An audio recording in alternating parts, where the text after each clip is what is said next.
Not all mistakes deserve forgiveness. Some of them aren't mistakes, they are decisions. Premeditated, intentional, and cold-blooded, made when they knew better, but didn't care. If you've ever been lied to, disrespected, used, or emotionally controlled, you know exactly what I mean. Forgiveness without clarity is betrayal, not of them, but of yourself. And today, we are going to talk about 5 things a woman can do that you should never forgive. Not to punish her, but to protect your peace. Comment, "I choose peace," if you're done tolerating disrespect in the name of love. Number 1. She lies without guilt. She doesn't flinch when she lies because she knows she has done it before and gotten away with it, and every time you forgive it, teaches her your truth has a price and your peace is for sale. And if someone can lie to you calmly while watching you trust them, they don't fear losing you because they already calculated the risk and decided your presence is not worth the truth. And this isn't just dishonesty, it's betrayal disguised as charm. And it's not just what she says, it's how she says it, with a steady voice and dry eyes and a rehearsed script, because this kind of lying isn't born from fear, it's born from power. And a woman who lies like this isn't trying to protect the relationship. She's trying to control the narrative, and the more you doubt yourself, the more she wins, and you begin to question your memory.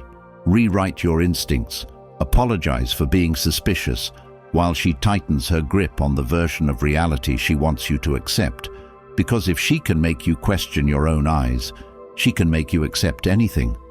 And the more times you accept it, the easier it becomes for her to lie again until truth becomes optional and your voice becomes irrelevant.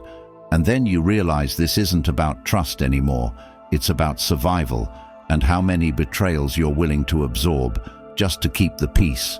And when you stay after the first lie, you teach her that pain is the price of your loyalty, and she will keep cashing that check until you are emotionally bankrupt, because lying is not about the facts, it's about your self-worth.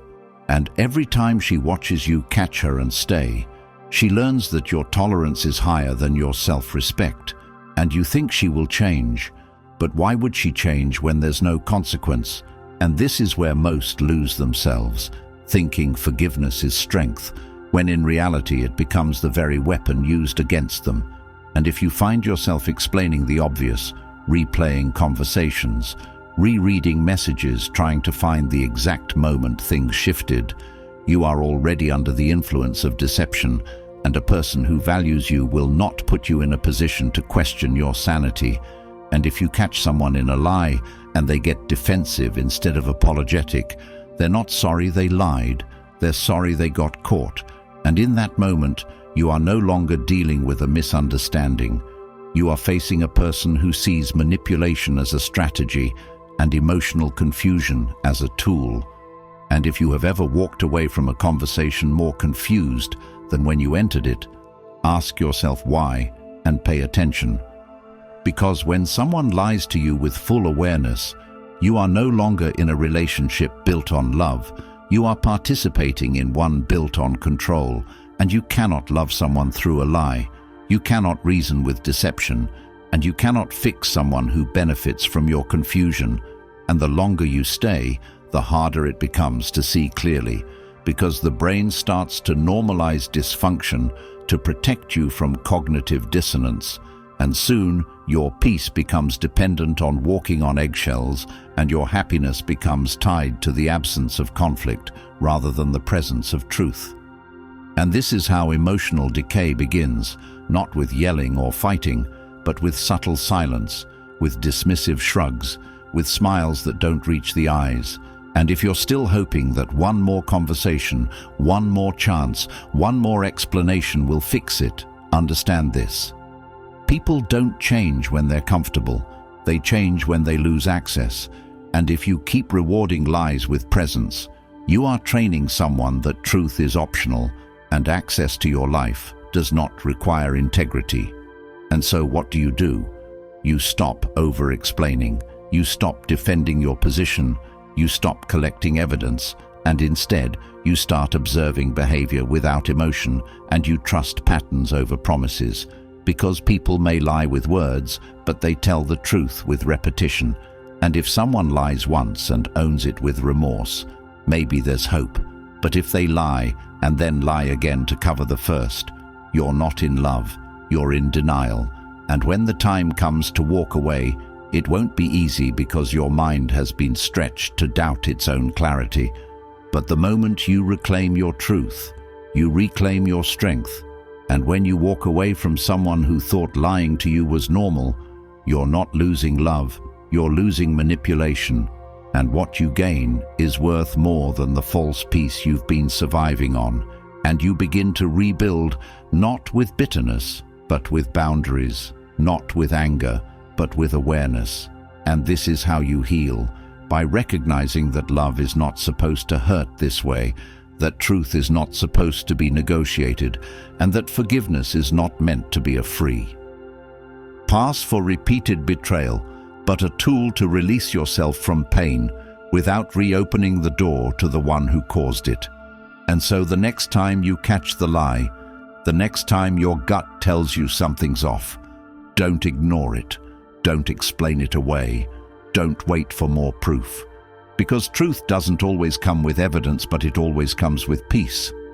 And when you finally act on that feeling, not out of revenge, but out of self-respect, you will feel a power inside you that no apology could ever give you. And that's when you know you've grown. Not because you let them stay, but because you finally chose to leave. And that's when you know you've grown. Not because you let them stay, but because you finally chose to leave. And if you're ready to go even deeper into this level of clarity, discipline, and self-respect, the Stoic Relationship Blueprint is now available in audiobook format, made specifically for men who are tired of second-guessing themselves and are ready to reclaim their peace without apology, packed with timeless Stoic principles designed to help you navigate relationships with strength, boundaries, and calm authority. This isn't just a book, it's a new foundation, and now you can carry that wisdom with you while jogging, walking, driving, or winding down after a long day, because transformation should move with you, not wait for perfect conditions. And once you get it, it's yours forever. A lifelong companion that will speak to you differently every time you return to it. So ask yourself, what is the cost of staying the same? How many more betrayals will it take before you choose you? And if not now, when? The link is in the comments. Number 2, she disrespects your boundaries. She disrespects your boundaries because she knows you'll explain instead of enforce, because she knows you'll turn discomfort into a dialogue instead of a decision, and every time you set a line and let it be crossed without consequence, you teach her that your limits are flexible and your values negotiable, and it doesn't happen all at once.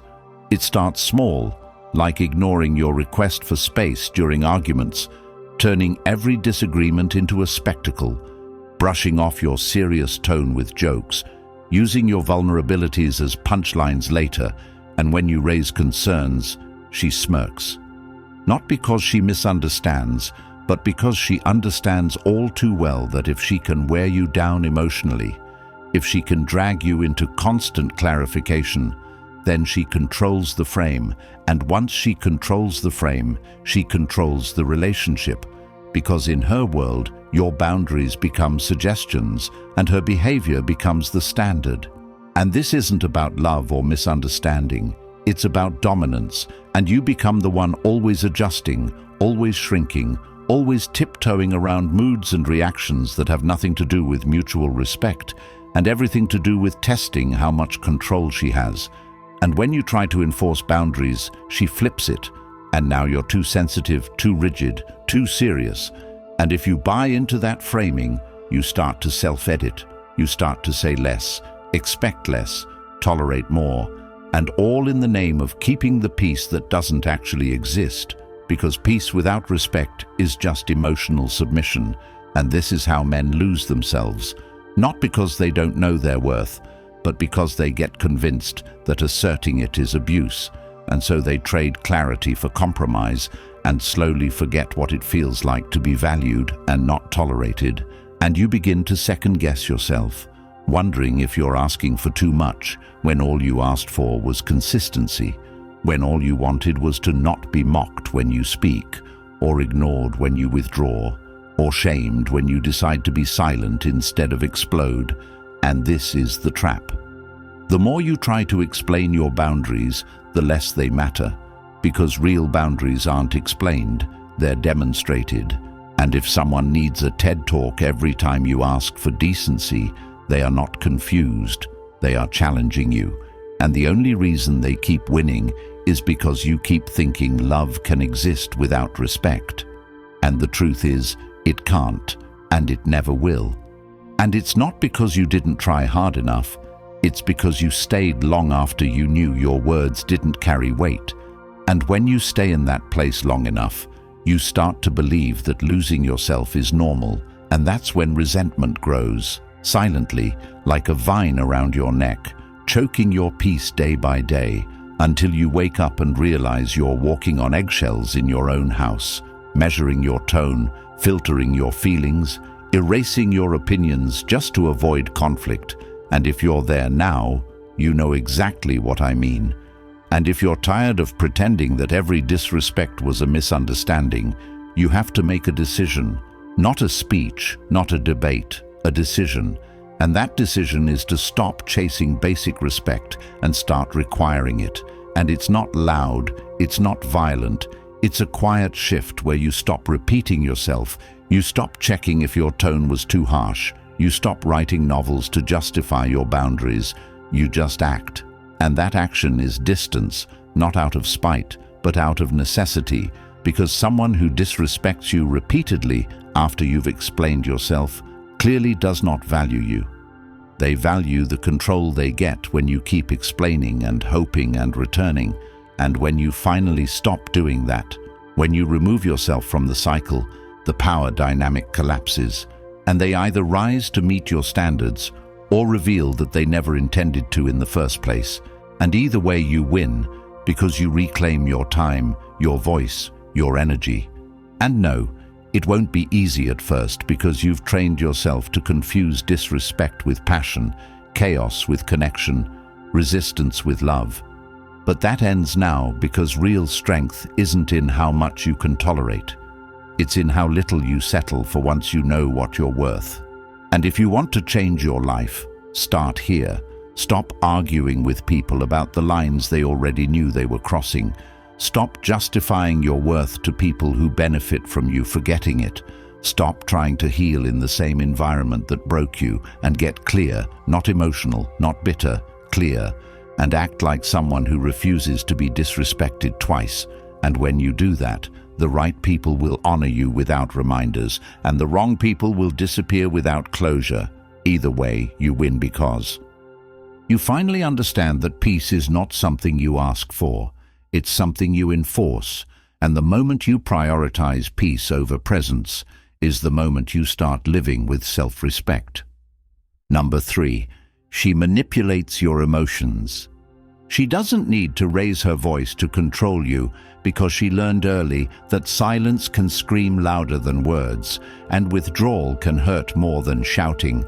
And what makes it worse is how she plays it so well, so softly, so strategically. One moment, she's the warmest person you've ever met, and the next, she's cold and distant, and you don't know what you did wrong, but you start apologizing anyway, hoping to bring back the version of her that made you feel safe, not realizing that was part of the act, that emotional manipulation isn't always loud, it's often disguised as connection, and it's built on patterns of guilt, unpredictability, and power shifts that are subtle enough to make you question yourself instead of her. And that's exactly the goal.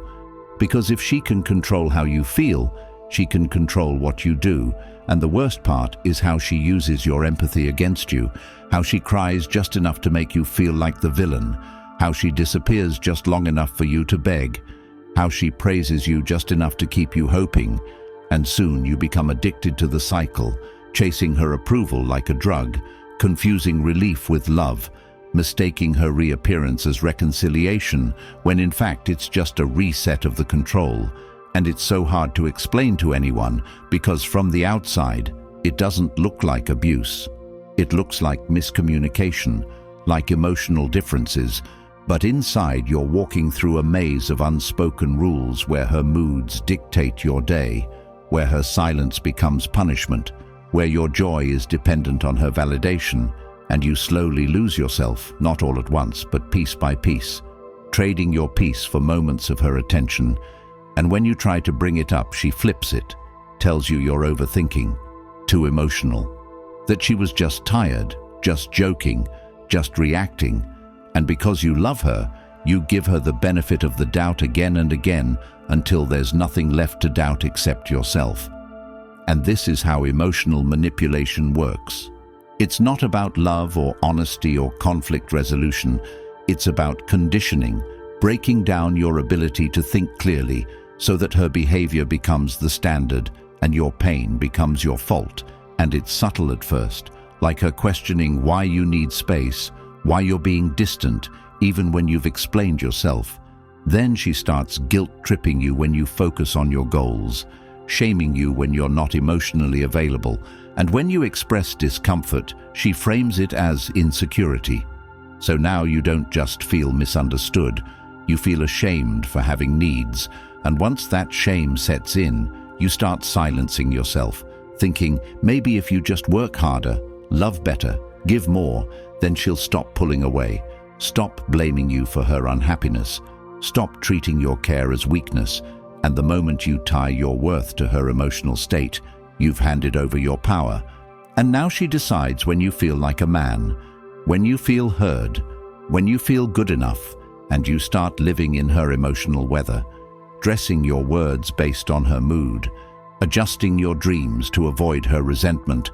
And when she gives you affection again, it feels like heaven, but not because it's love, but because it's relief, because the tension finally broke and she's warm again. So you think things are getting better, but really you're just back at the start of the loop. And this is how manipulation becomes your lifestyle, not with chains, but with inconsistencies. And the longer you stay, the more normal it feels to be unsure, to be blamed, to walk on edge, and you lose track of how long you've been trying to get back to that first version of her, the one who seemed to really see you, who made you feel alive. And the tragic truth is that version of her only existed to gain control, not to build love. And now she knows your patterns, knows your triggers, knows when to distance herself and when to come close. And you're stuck between craving her affection and fearing her silence. And this isn't love, it's emotional captivity. And if this sounds like your life, you need to understand something very clearly. You are not crazy, you are not weak, you are not asking for too much. You are experiencing manipulation designed to make you feel those things. And the only way to win is not to explain your pain, not to get her to admit what she's doing, not to wait for her to change.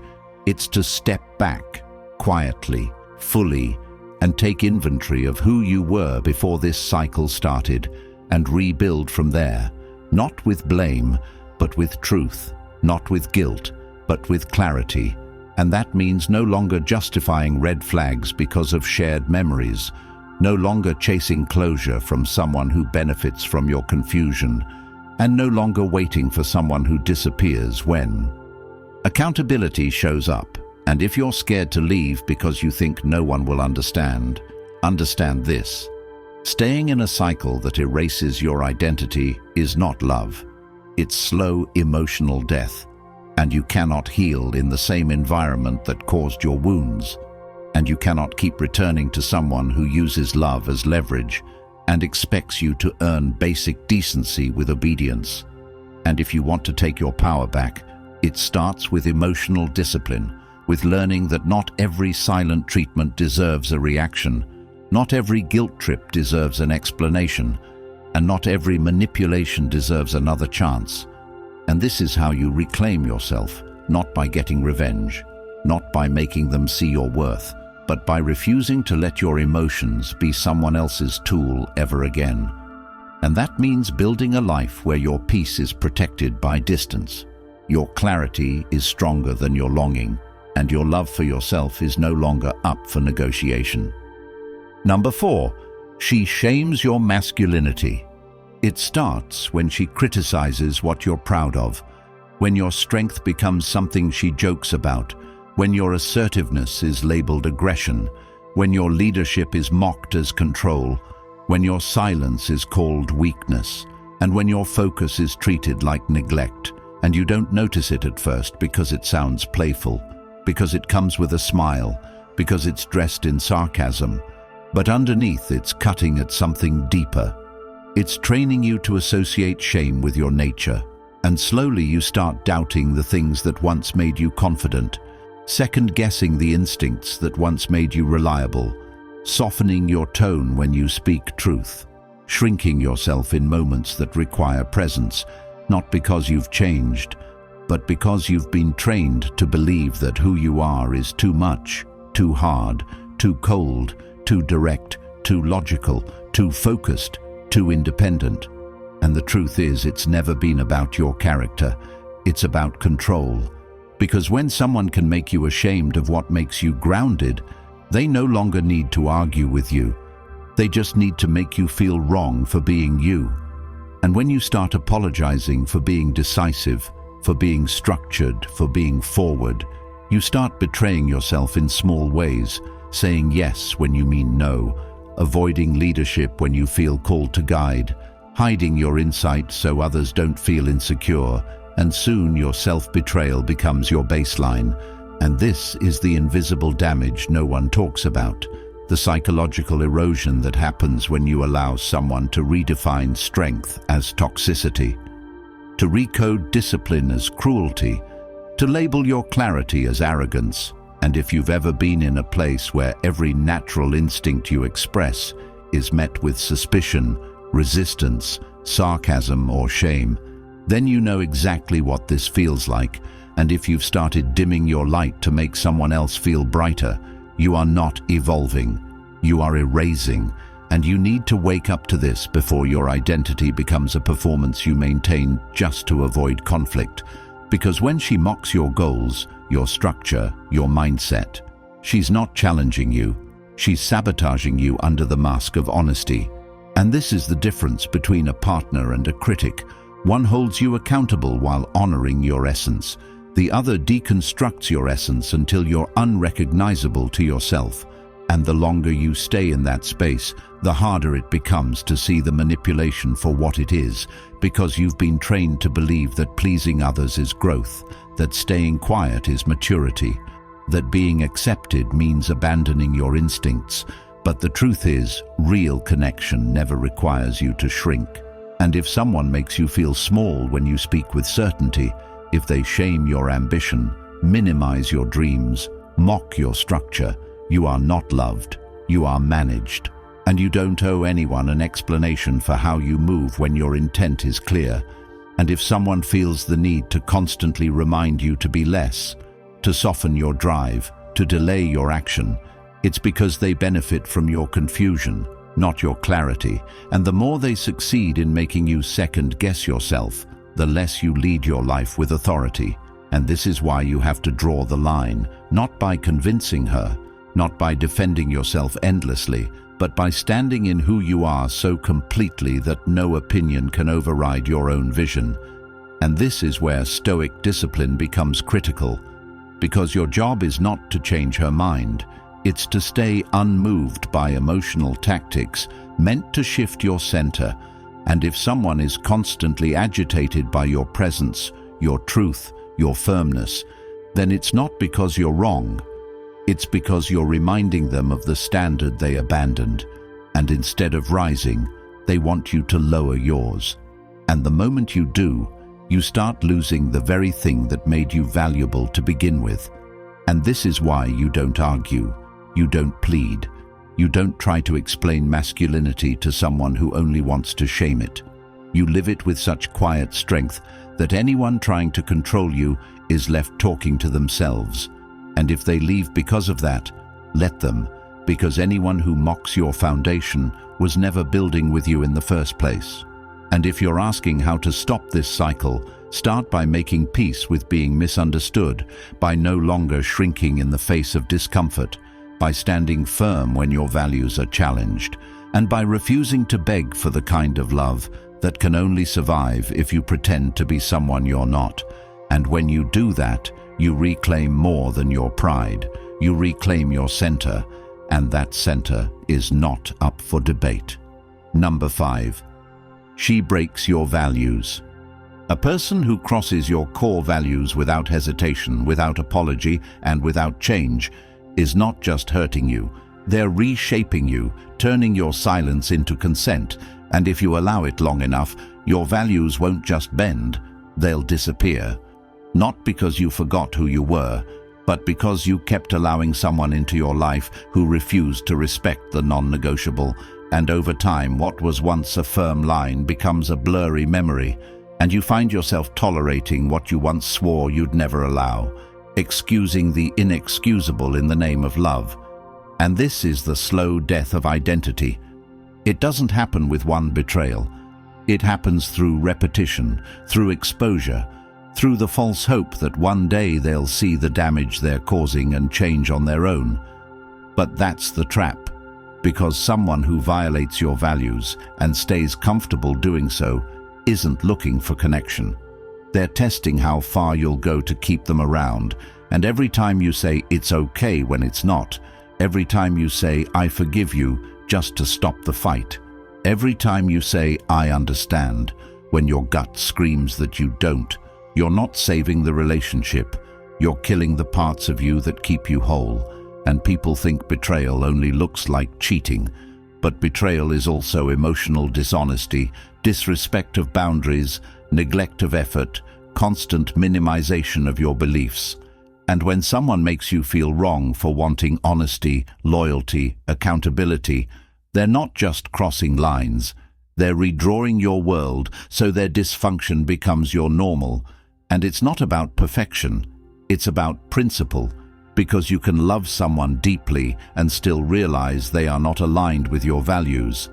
And the mistake people make is thinking, time invested is more important than peace maintained, so they stay and justify and wait and hope and shrink and suffer. And one day they wake up so disconnected from themselves that they have to rebuild from scratch. And if you're listening to this right now and you feel that knot in your chest, that pull in your soul, that whisper in your mind saying, this isn't right, then you already know what needs to happen. And it's not another conversation, not another compromise, not another chance. It's a decision, a full-body decision to choose yourself, even if it means walking away from the person you thought was your forever. And yes, it's hard. Yes, it hurts. But what hurts more is staying in a space where your values are mocked, your standards are negotiable, your voice is silenced, and your love is only appreciated when it's convenient. And here's the truth. Nobody wants to say, someone who can violate your values and feel no remorse is already gone emotionally, and the only reason they're still around is because they know you haven't accepted that yet. And the minute you do, the minute you say, I'm done living in a house that I can't breathe in, you get your life back. Not just your time, but your dignity, your clarity, your sense of right and wrong.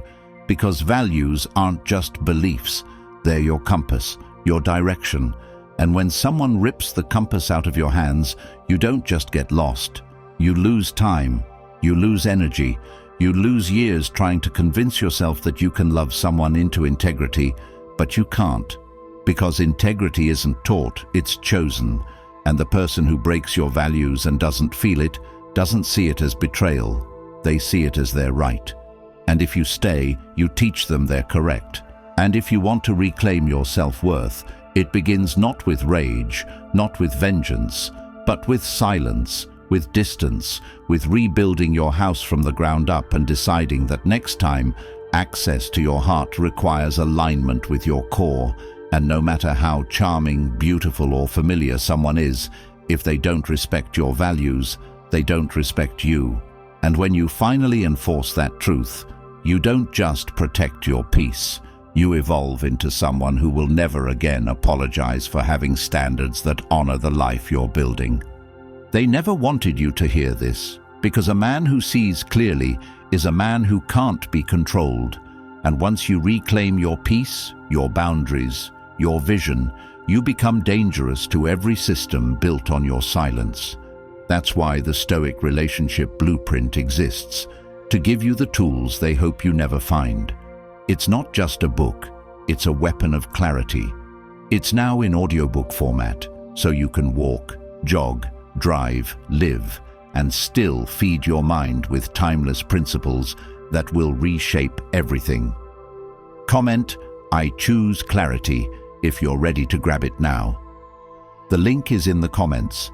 Like this video, subscribe, and share it to help other men escape the cycle of silent suffering before it costs them years they can't get back.